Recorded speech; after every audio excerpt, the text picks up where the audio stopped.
Hello बच्चा लोग, chemical kinetics JEE advanced PYQ 2019 का क्वेश्चन। ये क्वेश्चन केमिस्ट्री से ज़्यादा फिजिक्स में पढ़ाया जाता है, ऐसे वाले कि ऐसे क्वेश्चन को कैसे टैकल करना है। तो मॉडर्न फिजिक्स का पार्ट होता है ये अपना। अदरवाइज़ केमिस्ट्री में डायरेक्टली किसी चैप्टर में डायरेक्टली तो नहीं मिलेगा। तो चलिए अटेम्प्ट करते हैं इसको क्या करना है, इसका क्या क्या ऑप्शंस आ रहा है। तो इसके जो ऑप्शंस आएंगे वो आएंगे ए, बी और डी।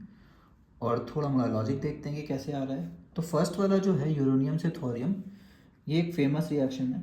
ये शायद क्लास 10th में भी हमें बताया गया था, जब एक हीलियम पार्टिकल निकलता है। तो दिक्कत ये होता है ना कि एटॉमिक नंबर और मास नंबर दोनों इलेक्ट्रॉन पे डिपेंडेंट नहीं होता है। Atomic number number of protons पे के बराबर होता है और मास नंबर होता है प्रोटॉन प्लस न्यूट्रॉन।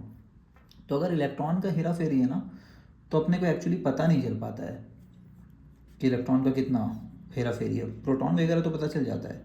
जैसे यहाँ पता चल गया है कि कम से कम 2 प्रोटॉन कम रहे होंगे और वो 2 प्रोटॉन कहीं तो गए होंगे। तो एक्चुअली हीलियम बनता है ना, मास नंबर 4 और ये वाला, और ये 2+ बनता है। तो इसको हम लोग बोलते थे अल्फ़ा पार्टिकल, है ना, डबली चार्ज हीलियम, जिसको हम लोग बोलते थे अल्फ़ा पार्टिकल। अब डबल चार्ज पता कहाँ से चलेगा, नहीं चल सकता है एटॉमिक नंबर और मास नंबर से। बस ये पता चल सकता है कि एटॉमिक नंबर 2 से शिफ्ट होगा। तो जनरली हम लोग को नहीं पता चल पाता है, बट कुछ केसेस में अपन को पता भी चल जाता है कि कैसा रहा होगा।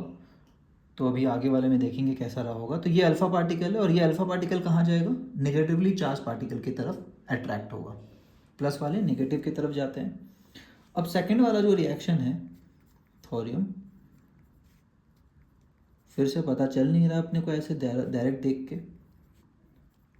बट इसमें एक्चुअली क्या होता है, ये पार्टिकल निकलता है जिसको हम लोग बेटा पार्टिकल बोलते हैं। बेटा नेगेटिवली चार्ज पार्टिकल होता है। तो x2 जो हो गया अपना, वो B- हो गया, जो कि सही दिया हुआ है।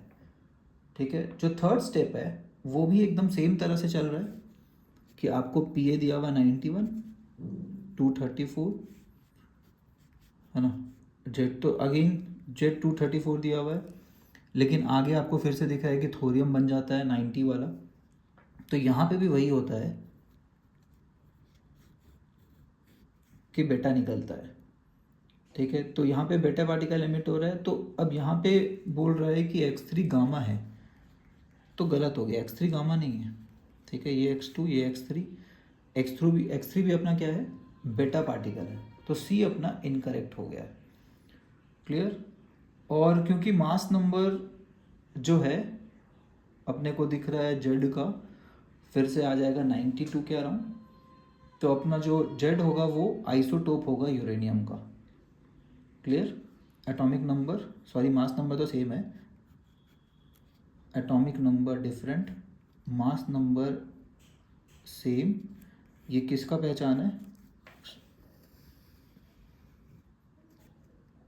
234, राइट। तो एटॉमिक नंबर सेम हो गया, इससे रिलेट नहीं करना है, पी से यूरेनियम से करना है। और मास नंबर डिफरेंट हो गया। तो same atomic number but different mass number is called isotope. तो ये यूरेनियम का आइसोटोप बन जाएगा, क्योंकि एक इलेक्ट्रॉन जाने के बाद फिर से ये एक इंक्रीज हो जाएगा और एक इंक्रीज, जैसे यहाँ पे एक इंक्रीज हुआ था। तो एक इलेक्ट्रॉन निकलने या बेटा निकलने के बाद ये एक से इंक्रीज हो जाता है, तो ये 92 बन जाता है। ठीक है, तो 92 मतलब फिर से यूरेनियम का ये कोई आइसोटोप रहा होगा। तो इससे ज़्यादा अभी नहीं समझ सकते हैं, तो कृपया करके न्यूक्लियर फिजिक्स या मॉडर्न फिजिक्स पढ़े आप, जो कि 12th में जनरली पढ़ाया जाता है, बहुत बार 11th के लास्ट में पढ़ा दिया जाता है। उसके बाद ये क्वेश्चन को फिर से अटेम्प्ट कर ले। ठीक है, थ्योरेटिकल क्वेश्चन में। चलिए, बाय एवरीबॉडी।